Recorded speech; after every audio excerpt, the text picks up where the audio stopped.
Hi, welcome to the Prologue. I'm Fix Coach Larry. I'm the head coach at the Fix Studio in Minneapolis, Minnesota, and with me is Mike Durner, coach from Durner Performance.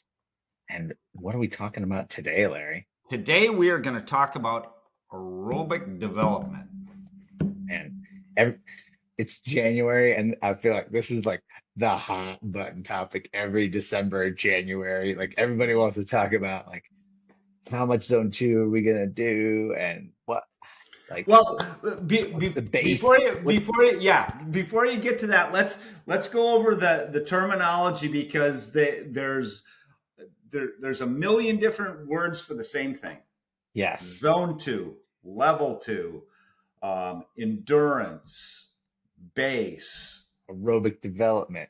Yeah. Uh, it's Yeah. all the same. There's there's minor differences. It's like a percentage here and there, and but it's all the same. Yes. And yeah, I The way I look at aerobic development is basically the same as I would for base, where it's kind of like this overlying trend for a block of time yeah, that's going to be kind of my ideal what I'm going to work on, and but that's not the only thing I'm going to work on. right. I know we talked about it before we hit the record button, but uh, yeah, there's little things in there that we add in so that they don't get neglected. It might be, a sprint or a couple minutes of VO2 or, a little bit of threshold. Um, but why are Yeah, we putting that in like this time of year? because it's valuable. Yeah, it is valuable. Um, and I think we're putting it in a lot of times for athletes that are spending the majority of their time indoors. Hmm. But athletes who are like able to ride outdoors all year round, they get that naturally. You don't have to necessarily put it in. Right. So, And like if you're from an area where you can ride outside this time of year, mhm. there's like most of my athletes that live in warmer climates, most of their solo stuff is going to be pretty much all endurance. But if they end up on a group ride, there may be points during that group ride where they're not doing endurance anymore, but it's Mhm. okay. Yeah, It's not going to. You don't have to throw your whole season out because you did a 5 minute a 5 minute VO2 effort to get over a climb with the front group. It's not going to negatively impact the performance for the year. It just no, I've never seen it. it's not going to ruin that block. It's probably not even going to ruin the next day, Probably to not. be honest. No. So, And yeah, yeah. Most people that are riding bikes, there's a very small percentage of them that are doing it for a living, who are collecting a paycheck, and those people just go to where they can go to be able to do that. But for mhm. most of us, we want to keep it fun. And with my athletes, I have an athlete that routinely will say, "Hey, I've got this 4 hour endurance ride, but there's this really cool group ride going out, and it's gonna get spicy at times," and they want to do it. And I'm overall fine with that because I can adjust something on the back end. I can adjust something after I look at the file to see what happened on that ride. I can adjust the following week accordingly to make it all kind of dovetail together. Yeah. And I have quite a few athletes who maybe they live here in Colorado Springs or somewhere close by where some days you might be able to get outside and some days you can't get outside. And so I'll replace or I'll put in an alternate workout for that's indoors. And one of the questions I get a lot is like, why is it so much shorter? Well, the computer can really tell between you pedaling the entire time for 90 minutes and you pedaling for 90 minutes during a 3 hour ride where you also spent, okay, maybe you didn't coast for 90 minutes, but you Right. coasted a lot more than you think you did.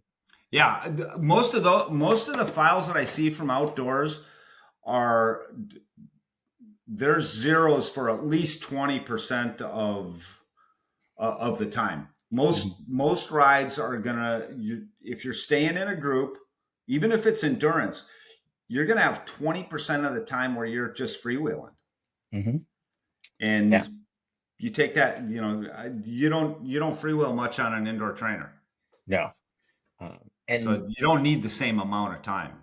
right. And we can do little things to add in a little extra fatigue indoors, whether it's, you know, putting in different changes in cadence, um, or real slight changes in intensity, from 65 up to 70, down to 65 again, and then back to 75. Yeah, That's just to gonna, create some sort of mental change so you're not riding for 2 hours at the same pace. right. And that also, it does create some fatigue because it's a lot easier to just pedal at the same pace the whole Yeah, time than it is to keep changing those, especially if you're changing the cadence and the power just slightly. yeah, and I'll add 30 seconds, maybe even a minute of just high cadence. I don't want you to change your gear. I just want you to spin that thing as fast as you can for 30 seconds to a minute, and that's going to impact that's going to change up the physiological response just because it's change. Yeah. One of my favorites is like over unders with really short overs. And I just have athletes, I'm like, don't change gears, just change your cadence on this effort. Yeah, yeah, that So, that's a great tactic. I like mhm. that a lot. Um, yeah, I like you said, I think you can manipulate the cadence to have that same to break it up. You can manipulate the intensity anywhere from 65, 70, 75. Do it in 5 minute, 10 minute blocks to break up the monotony of it. But there's one of the things that I look at a lot, and it if you look at just one, it's not going to give you the same kind of. You need more than one data point for it. But if overall I see that, if I see that the decoupling gets down below 5, that's when I start thinking, okay, well maybe we need to. A lot of times I'll try to test Mhm. because obviously they've become so efficient at that at that level, at that power output, that maybe their threshold's gone up some too. Yeah. What about the time of year? Like, do we have to do it right now? No, no, no, no, no, no, no, no, no. Yeah. Well, 20 years ago, it was absolute. You had to do it this time of year, otherwise your whole season would. You just might as well just sell your bikes. Yeah. But things have changed Yeah. dramatically for the good. Yeah. For definitely for the good. Um, there's all kinds of different seasons out there now, and depending on how much an athlete is racing, we put it in different spots. Um, I remember putting it in July for a road racer, but she did like Toad to America's Dairyland, and then like immediately after that went to Speed Week in Vancouver, and so she did like it was like 18 days of crits back to back with the That's one not in the day in plan. between. That's No, not in the that's not in the plan. plan. And so after that, like her next thing was, this was a few years ago when we still had uh, the Colorado Classic or whatever. I don't remember what it was called that year, Yeah, but when it was a women's only race, that was her next thing on this calendar. And I'm like, oh, you're just gonna go do some endurance rides for a yeah. couple weeks because that's what you need right now. You don't need any more intensity. Nope, nope. So, And for a criterium, the you don't typically need a huge CTL going into a criterium season. mhm. Yeah, You need to have a lower CTL and a higher TSB, a lot, what do they call that, form, I think, Sure. because you need to have that high end stuff. And Yeah. CTL doesn't necessarily give you that. So we were talking beforehand. I've had cyclocross athletes come into the cyclocross season with a CTL or a fitness level of between 110 and 120, but they start racing twice Saturday and Sunday once the cyclocross season goes. And back then, nationals wasn't until January. I remember that. So it was like a 5 month season Yeah. where people would get on an airplane, go fly somewhere, race for 2 days, fly back home, usually losing a day on each end, Mhm. and then have to try to recover from that. So I've had people at 120 CTL at the beginning of cross season and come out in the low 50s Yeah. and had really good years. So there's a lot of variance within all that stuff, and you're not going to get, most people are not going to get 120 CTL without doing a fair amount of endurance work. If all you're doing is intensity, it would be hard to get it that high. hmm But it's all part of that bigger equation. Yeah. And the pros are doing it based on their season and what they need for the rest of their season. And the thing nobody's talking about really is what the pros are doing between races. It's probably not as much as most people think. A lot of And easy aerobic development. yeah, and a lot of just like even just recovering. Uh, I remember seeing a friend of ours plan for a pro cyclocross rider that he was coaching, big name, big dude.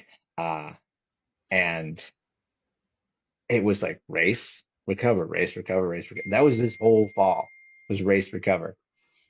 And so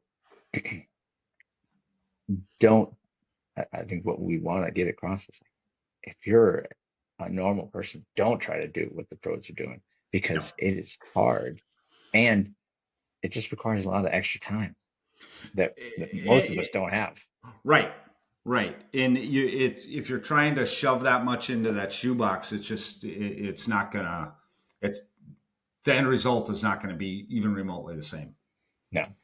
Um, But yeah, I think that aerobic development it's quite honestly, you're right. I've used it in July. I've used it in June. I've used it every month of the year. But this time of year is when a lot of people are really talking about it. And just know that you can be doing aerobic development and still be doing some intervals, yep. as long as the overall picture is the aerobic development part of it.